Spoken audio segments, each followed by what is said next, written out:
That opening shot of The Sound of Music is really the quintessential picture postcard shot, really. And yet we had such terrible difficulties shooting that scene. There are movies you watch once and forget.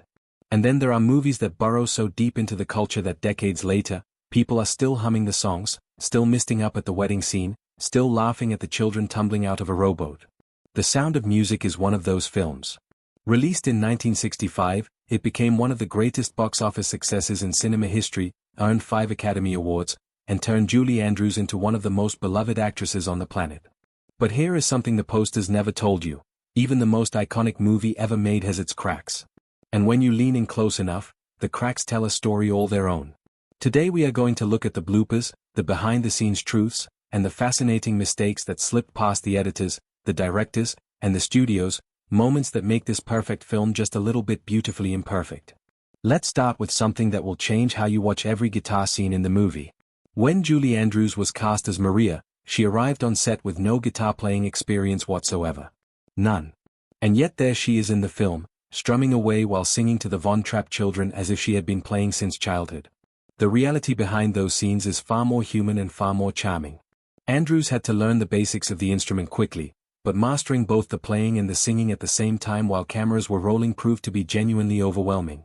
By her own account, she was so anxious before certain guitar scenes that she would take a small sip of Austrian schnapps just to calm her nerves and get through the take. Now, whenever you watch her strum those opening chords on the mountainside, you are watching someone who learned the instrument specifically for this role, anxiety and all, and somehow made it look effortless. That is its own kind of magic. Christopher Plummer, who played the stern Captain Von Trapp, also took guitar and singing lessons to prepare for his role. He practiced diligently. He worked hard at it. And in the end, none of it made it into the final film.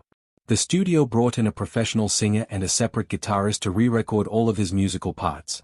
Plummer's own voice and playing were quietly replaced, and most audiences never knew.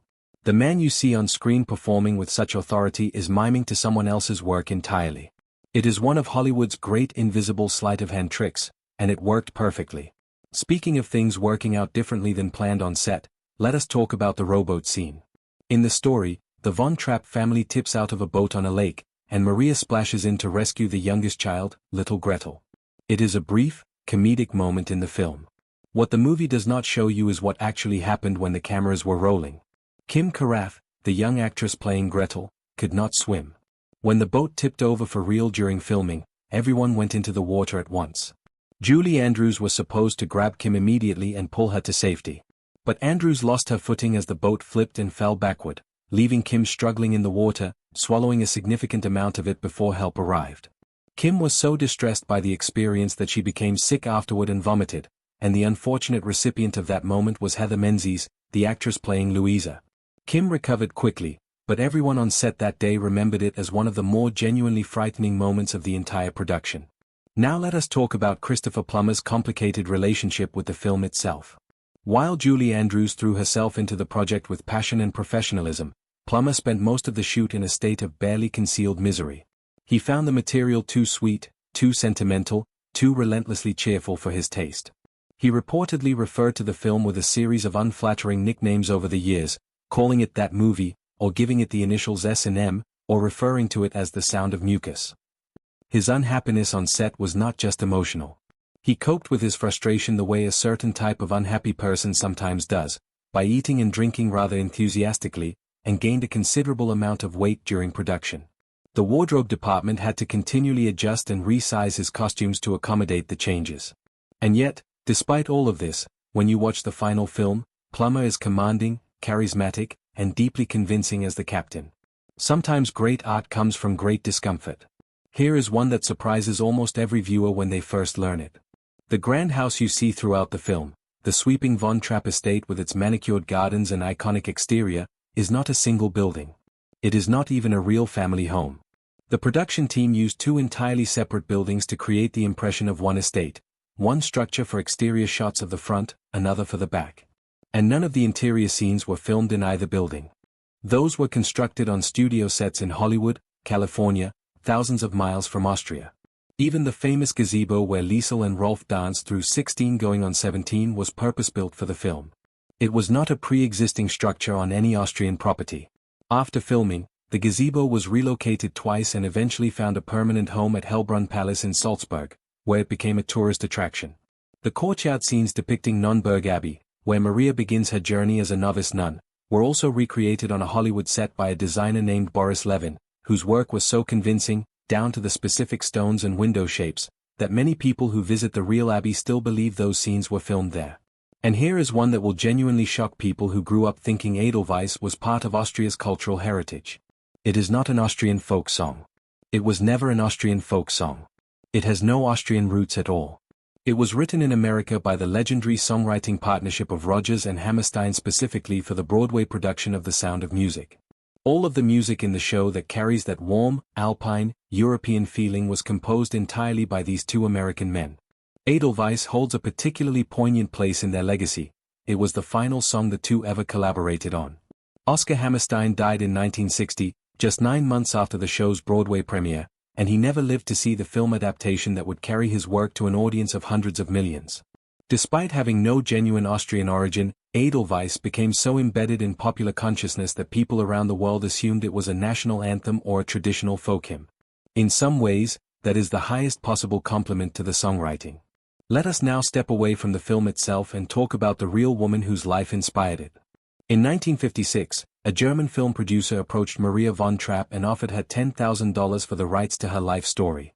Maria, curious and perhaps trusting, asked whether she might also receive a share of the profits from the film. The producer told her that German law prohibited film companies from paying royalties to people who were not German citizens, and since Maria had by then become an American citizen, she would simply have to accept the flat fee.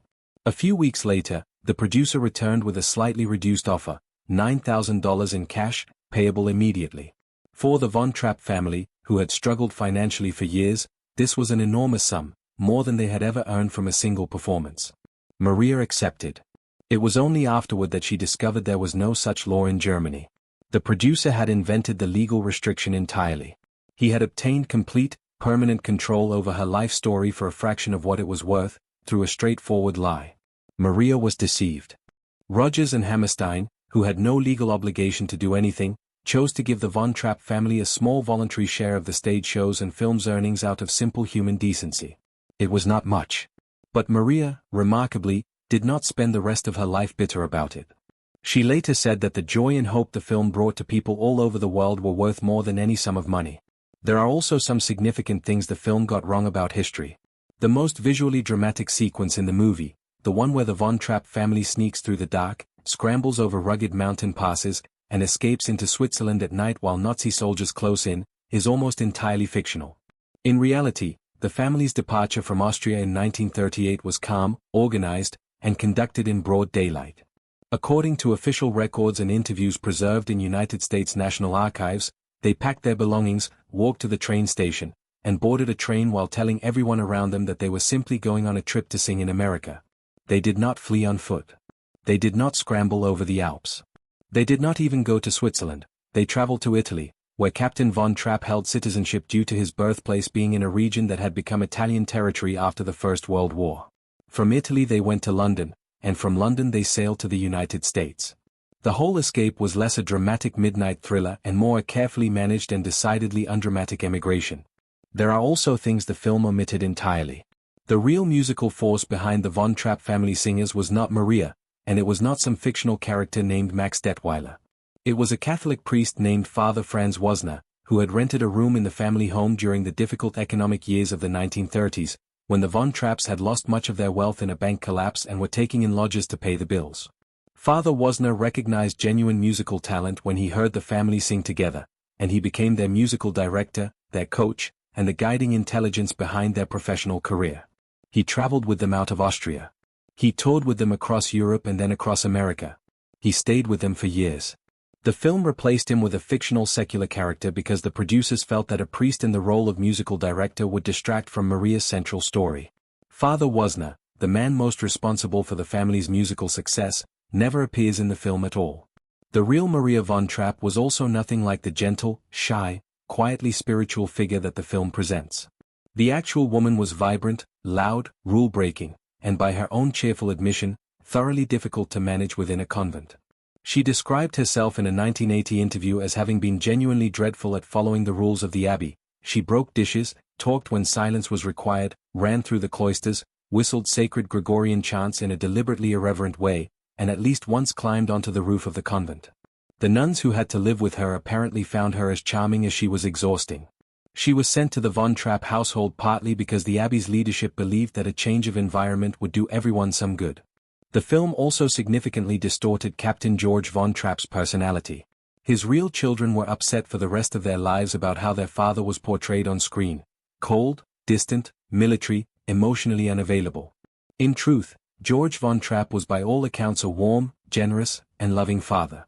He used a whistle to call his children, yes, but each child had their own distinct signal, a kind of personalized code between father and child rather than a barrack-style summons. He dressed them in matching sailor outfits, certainly, but he never drilled them in formation or treated them as subordinates. According to his youngest son Johannes, speaking in later life, his father was genuinely charming, open, and affectionate. The person in the family who actually needed to grow into emotional warmth was Maria herself, who had been raised in a harsh and cold environment by an abusive uncle after being orphaned as a young child. Maria von Trapp tried repeatedly to persuade the filmmakers to soften the portrayal of her husband and make him more closely resemble the real man. She failed. And finally, consider the studio that released all of this. By the time The Sound of Music went into production, 20th Century Fox was in serious financial danger.